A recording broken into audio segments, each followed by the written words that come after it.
Oui, Monsieur le Président, merci messieurs pour vos interventions également.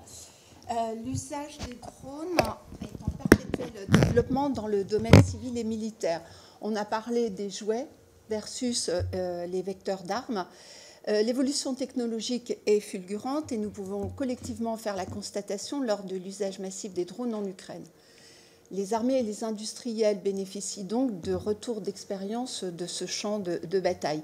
Alors, une première question, quelles avancées stratégiques et industrielles peuvent être observées, plus précisément de l'usage massif des drones en Ukraine, et nous permettent-elles de lever certaines barrières technologiques et industrielles? Par ailleurs, le général Schill, chef d'état-major, a encouragé l'accélération de l'utilisation des drones, les conflits armés étant des démultiplicateurs de l'innovation couplée avec l'application du numérique et de l'intelligence artificielle.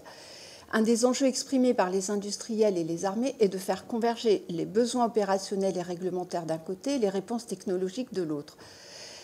Et techniques de l'autre. La cybersécurité et la souveraineté logicielle sont des enjeux industriels forts pour garantir une utilisation opérationnelle sur nos terrains d'intervention. Alors toutefois, et on vient de l'évoquer avec vos propos, Monsieur Sédou, le recours à l'IA est divers selon le pays producteur et l'entité utilisatrice de drones. La projection de robots tueurs est une crainte de nos concitoyens. D'ailleurs, des ONG ont engagé une campagne internationale d'interdiction de ces robots, et c'est en écho avec ce que vous venez de développer, et je pense qu'effectivement, on a une attention très forte là-dessus.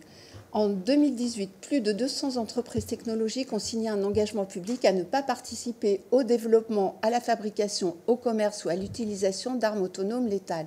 Parce qu'il y a certes les traités internationaux, mais il faut aussi que les industriels puissent se saisir dans leur propre autonomie de ce sujet. Donc, face à la possibilité où les drones français seraient détournés de leurs usages premiers après leur vente, comment vos industries se positionnent-elles face aux enjeux éthiques que représentent les robots tueurs et l'usage massif de l'intelligence artificielle?